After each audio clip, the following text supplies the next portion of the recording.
కల్కి 2898 ఏడీలో ప్రభాస్ జోకర్లా ఉన్నాడంటూ బాలీవుడ్ నటుడు హర్షద్ వార్సీ చేసిన వ్యాఖ్యలను ఇప్పటికే పలువురు సినీ ప్రముఖులు ఖండించారు. తాజాగా దీనిపై మూవీ ఆర్టిస్ట్స్ అసోసియేషన్ సైతం స్పందించింది. Hindi cinema and TV artists association అధ్యక్షురాలిగా ఈ ఏడాది మేలో ఎంపికైన పూనం థిల్లన్కు ఈ విషయమై ఘాటైన లేఖను మా అధ్యక్షుడు మంచు విష్ణు రాశారు.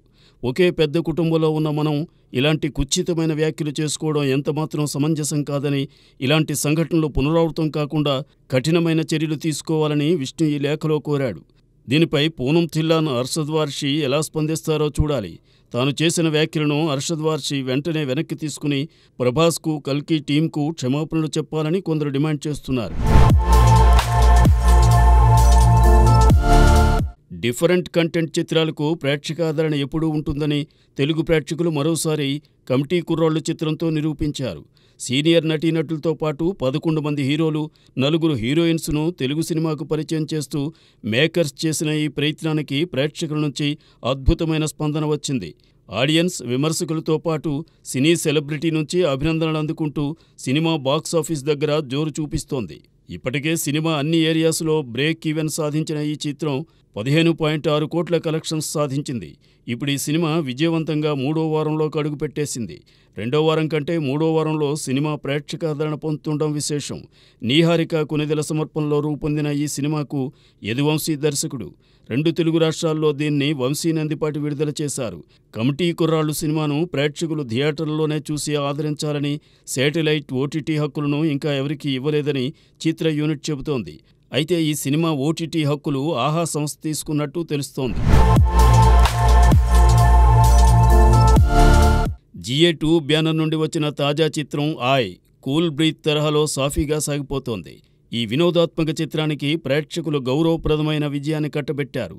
ఇదిలా ఉంటే గీతా ఆర్ట్స్ సంస్థ ప్రతిష్టాత్మకంగా నిర్మిస్తున్న తండేల్ షూటింగ్ హైదరాబాద్ శివార్లలో వేసిన సెట్లో జరుగుతోంది. ఇందులో దిగిన ఫోటోను నిర్మాత బన్నీవాసు సోషల్ మీడియాలో పోస్ట్ చేయడంతో అది వైరల్ అవుతోంది. నాగ చైతన్య, సాయి పల్లవి జంటగా నటిస్తున్న ఈ చిత్రానికి దేవిశ్రీ ప్రసాద్ మ్యూజిక్ ఇస్తున్నాడు. ఈ సినిమా రిలీజ్ డేట్పై ఇంకా పర్ఫెక్ట్ అప్డేట్ రాకపోవడంతో అక్కినేని అభిమానులు నిరాశతో ఉన్నారు. ఈ ఏడాదిలోనే తండేల్ వస్తుందని అనుకుంటున్నారు. బట్ డిసెంబర్ చివరి వారంలో ఒకవేళ దిల్ రాజు చెప్పినట్టు గేమ్ చేంజర్ విడుదలైతే తండేల్ విడుదల పోస్ట్పోన్ కావచ్చనే వార్తలు వస్తున్నాయి. దర్శకుడు చందు మొండేటి కార్తికేయ 2 చిత్రం ఉత్తమ ప్రాంతీయ చిత్రంగా ఎంపిక కావడంతో చిత్ర బృందం రెట్టించిన ఉత్సాహంతో తండేల్కు వర్క్ చేస్తోంది. మానసికంగా ఎంత బలంగా ఉన్నవాళ్ళనైనా సోషల్ మీడియాలో నెటిజన్స్ పెట్టే కామెంట్స్ కృంగదీస్తుంటాయి. పాపం అలనాటి కథానాయిక సూపర్ ఫేమ్ అయేషా టకియా విషయంలోనూ అలానే జరిగింది. అభిమానులు ఎంజాయ్ చేస్తారు కదా అని అమ్మడు తాను లేటెస్ట్గా దిగిన ఫోటో ఒకదాన్ని సోషల్ మీడియాలో పోస్ట్ చేసింది. అంతే, ఇదేంటి ఎలా అయిపోయారంటూ నెటిజన్స్ నెగిటివ్ కామెంట్స్ పెట్టడం మొదలెట్టారు. కొందరేమో ప్లాస్టిక్ సర్జరీ చేయించుకున్నారా అంటూ ఆరాలు తీయడం ప్రారంభించారు. ఇంకొందరైతే ఆమె అయేషా టకియా అంటే నమ్మశక్యంగా లేదంటూ వ్యాఖ్యానించారు. వీటిని తట్టుకోలేక తన ఇన్స్టాగ్రామ్ అకౌంట్ను డీయాక్టివేట్ చేసేసింది అయేషా టకియా. ఈ ట్రోలింగ్స్ను మర్చిపోయి ఎప్పుడు తిరిగి తన అకౌంట్ను యాక్టివేట్ చేస్తుందో చూడాలి.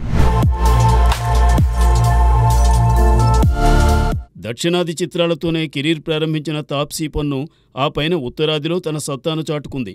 అక్కడ కంటెంట్ బేస్డ్ మూవీస్ చేస్తూ మంచి గుర్తింపు తెచ్చుకుంది. అయితే అవకాశం దొరికినప్పుడల్లా హిందీ చిత్రాలను పొగుడుతూ దక్షిణాది సినిమాలను విమర్శించడం అలవాటుగా మార్చుకుంది.